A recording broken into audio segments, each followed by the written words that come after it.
بسم اللہ الرحمن الرحیم۔ معزز خواتین حضرات، السلام علیکم ورحمۃ اللہ وبرکاتہ۔ اللہ کی زمین پر رہنے والے انسانوں کے درمیان جھگڑے تین بنیادی وجہ کی بنا پر ہوتے ہیں اور ان میں ایک زمین بھی ہے۔ لیکن آج ہم نے اس بات کا جائزہ لینا ہے کہ اللہ ملک العلم رب الجلال والاکرام نے اپنی زمین کا وارث در حقیقت سے بنایا ہے۔ آئیے سب سے پہلے آیت مبارکہ کی تلاوت کرتے ہیں۔ اللہ ملک العلم رب الجلال والاکرام ارشاد فرماتے ہیں: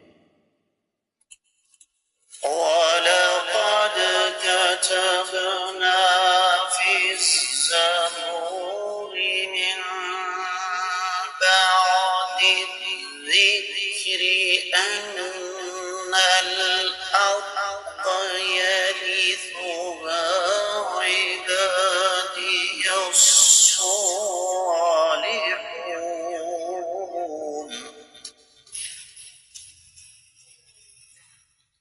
وَلَقَدْ كَتَبْنَا فِي الزَّبُورِ مِن بَعْدِ الذِّكْرِ أَنَّ الْأَرْضَ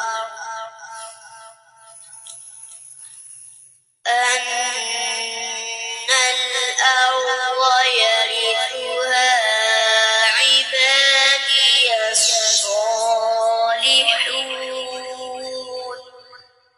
معزز خواتین حضرات، رب کائنات کی پاکیزہ کتاب قرآن مجید پارہ ہے 17، سورہ مبارکہ کا نام ہے الانبیاء، اور اس سورہ مبارکہ کی آیت مبارکہ ہے 105۔ رب کائنات ارشاد فرماتے ہیں: وَلَقَدْ، اور یقینی طور پر، کتبنا، ہم لکھ چکے ہیں، فی الزبور، زبور میں، من بعد الذکر، نصیحت کے بعد، ان الارض، کہ بلا شبہ زمین، یارثھا، اس کے وارث ہوں گے، عبادی، میرے بندے، الصالحون، نیک۔ بامحور ترجمہ سماعت فرمائیے گا۔ اور ہم زبور میں نصیحت کے بعد یہ لکھ چکے ہیں کہ زمین کے وارث میرے نیک بندے ہی ہوں گے۔ امام ابن کثیر رحمۃ اللہ علیہ اس آیت مبارکہ کی تفسیر بیان کرتے ہوئے ارشاد فرماتے ہیں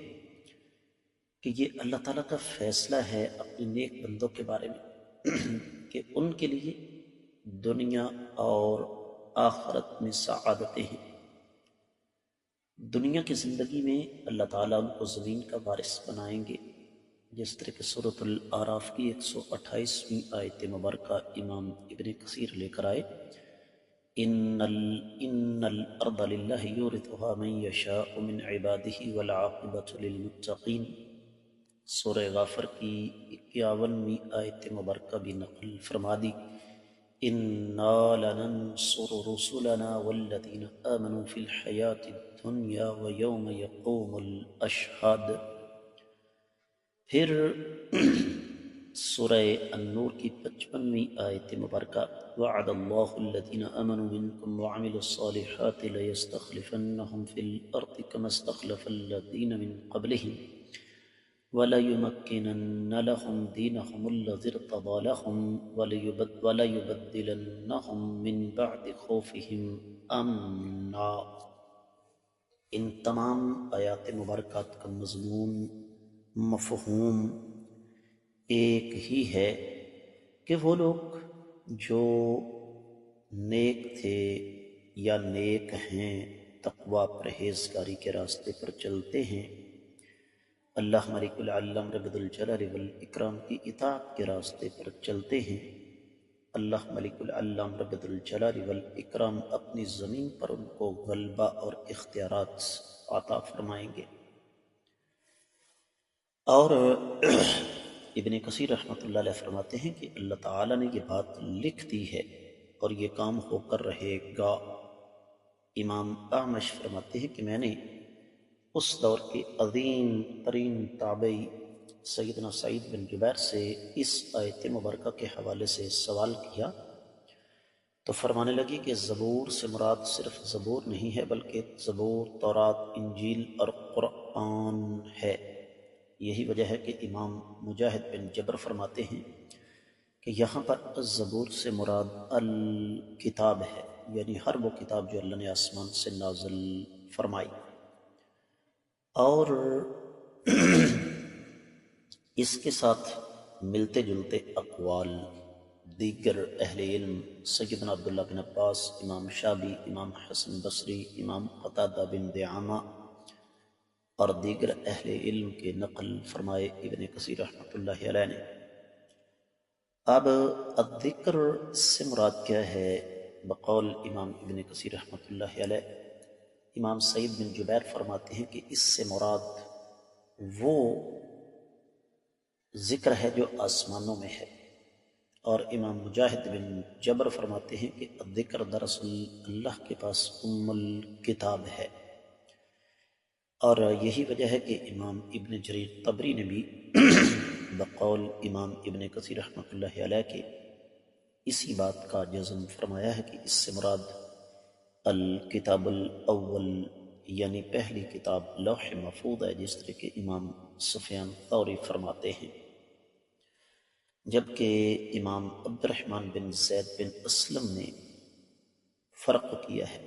فرماتے ہیں کہ الکتاب سے مراد وہ کتابیں ہیں جو انبیاء پر نازل ہوئیں، اور ذکر سے مراد الکتاب وہ ہے جس میں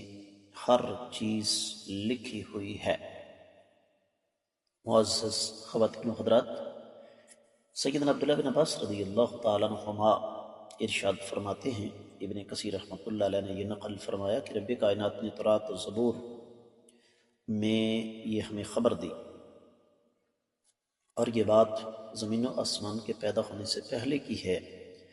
کہ کائنات کے امام صلی اللہ علیہ وآلہ وسلم کی امت زمین کی وارث بنے گی، اللہ اس کو وارث بنائیں گے اور جنت میں داخل کریں گے، اور وہ نیک لوگ ہوں گے۔ اور سیدنا عبداللہ بن عباس رضی اللہ تعالیٰ عنہ ایک اور بات کرتے ہیں کہ یہاں پر ارض سے مراد یہاں ارض الجنہ ہے، یعنی جنت کی زمین۔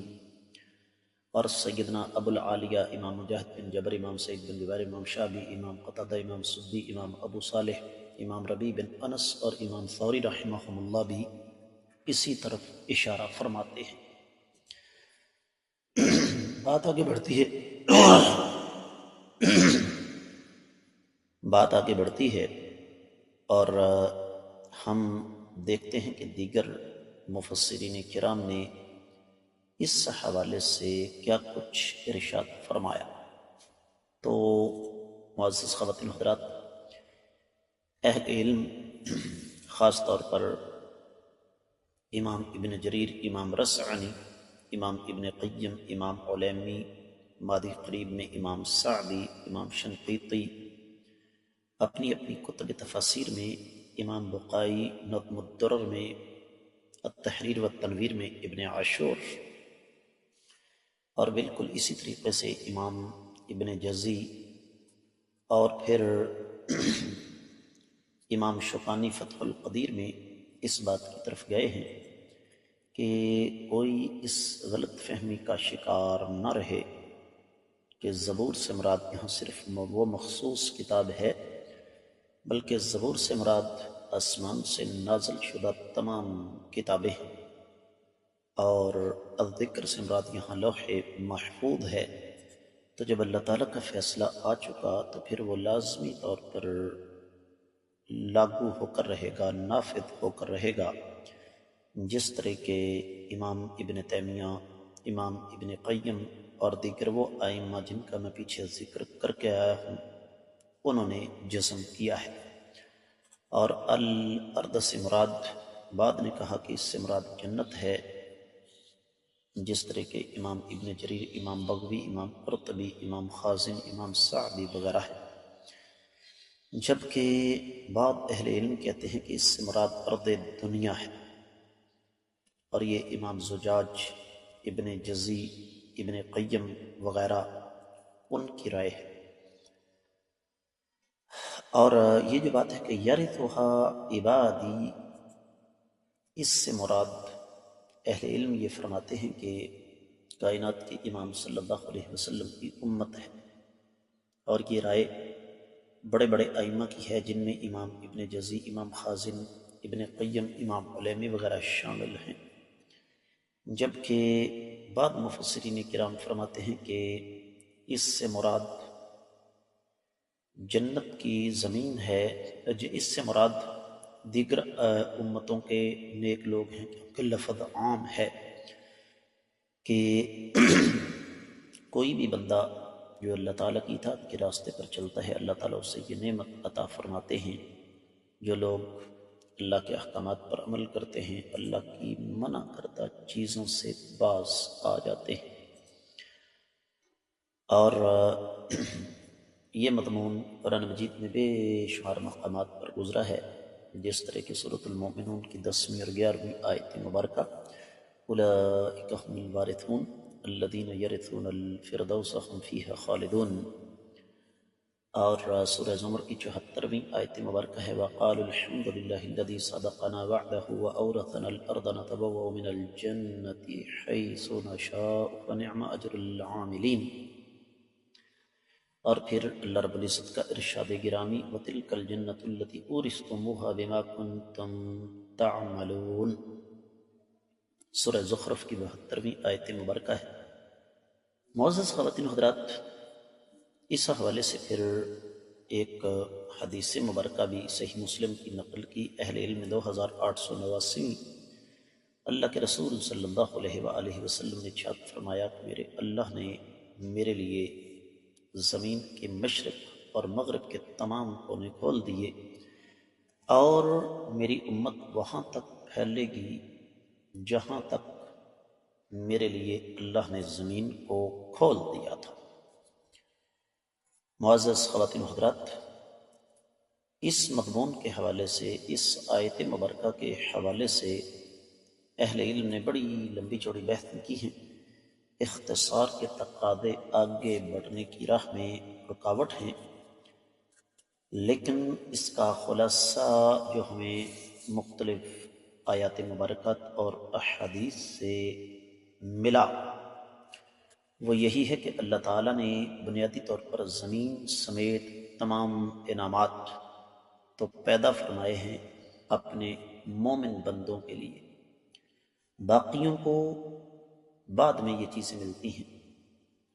جس طرح کہ سورۃ الاعراف ہے، قل من حرم زینۃ اللہ التی اخرج لعبادہ والطیبات من الرزق قل ہی للذین آمنوا فی الحیاۃ الدنیا خالصۃ یوم القیامہ۔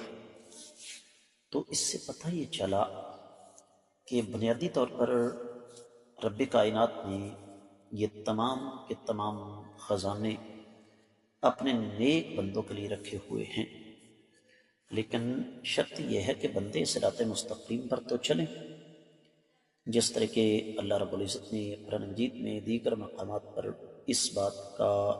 جزم فرمایا ہے۔ تو قرآن مجید میں یہ مضمون اور بھی کئی مقامات پر گزرا ہے، تو جو بات قابل غور ہے وہ یہ کہ 2-3 موٹے موٹے نقطے ہیں جو ذہن نشین کرنے والے ہیں۔ ان میں سب سے پہلا تو یہ کہ جب اللہ رب العزت ایک بات لکھ چکے تو اس سے ہمیں 2 چیزیں خصوصی طور پر ذہن میں رکھنی چاہیے، ایک ہے تقدیر مبرم، ایک ہے تقدیر معلق۔ تقدیر مبرم یہ ہے کہ اللہ ایک فیصلہ صادر فرما چکے ہیں، تقدیر معلق یہ ہے کہ اگر بندے نیکی کی راہ پر چلیں گے تو تب انہیں زمین کی وراثت، زمین کی ملکیت اللہ ملک العلام رب الجلال والاکرام نصیب فرمائیں گے۔ اور اہل علم یہ فرماتے ہیں کہ امت کی جو بہتری ہے، صلاح ہے، اس کے 4 بنیادی رکن ہیں۔ سب سے پہلے ان کی قیادت کرنے والے اہل علم، عادل اور ظلم و ستم سے دور، خود غرضیوں سے دور لوگ ہوں۔ دوسری شرط یہ ہے کہ امت مسلمہ کے پاس ایک منظم فوج ہو جو کہ ایک مشن کے تحت دشمن کے مقابلے میں سیسا پلائی دیوار بن جائے۔ اور فوج سے مراد یہاں صرف فوج نہیں بلکہ فوج کے تمام ذیلی ادارے ہیں، جن میں معزز خواتین حضرات انٹیلیجنس بھی آ جاتی ہے، اسلحہ ساز فیکٹریاں آ جاتی ہیں، جن میں دیگر سارے کے سارے امور آ جاتے ہیں۔ پھر اسی طریقے سے جس چیز کی طرف یہاں اشارہ کرنا ضروری ہے، تیسری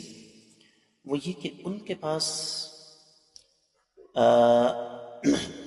مختلف قسم کے مخلص صنعت کار ہوں،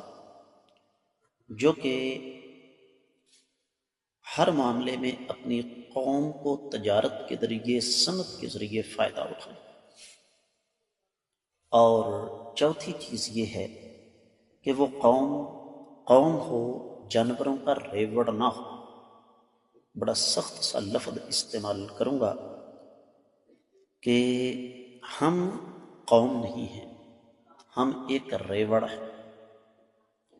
اب اگر یہ چیزیں امت مسلمہ کے پاس ہیں تو پھر ان کو غلبے سے کوئی نہیں روک سکتا، لیکن اس وقت افسوس کی بات یہ ہے کہ ان چیزوں کی ہمارے پاس جو ہے نا وہ شدید قلت ہے۔ اس کے ساتھ ہی اس آیت مبارکہ کی انتہائی مختصر تفسیر مکمل ہوتی ہے۔ بہت سارے امور میں نے چھوڑ دیے۔ اس سے ہمیں سبق یہ ملتا ہے کہ ہم اگر یہ چاہتے ہیں کہ اللہ تعالیٰ زمین پر ہمیں غلبہ عطا فرمائیں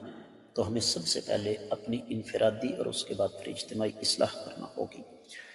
ان اسباق کو صدقہ جاریہ سمجھ کر زیادہ سے زیادہ آگے شیئر کرنا یہ آپ کی ذمہ داری ہے۔ چینل کو سبسکرائب کریں، ساتھ لگی گھنٹی کے بٹن کو ضرور دبائیں تاکہ تازہ ترین اسباق آپ کو بر وقت ملتے رہیں۔ کامنٹ سیکشن میں اپنے قیمتی خیالات کا اظہار ضرور فرمائیے گا۔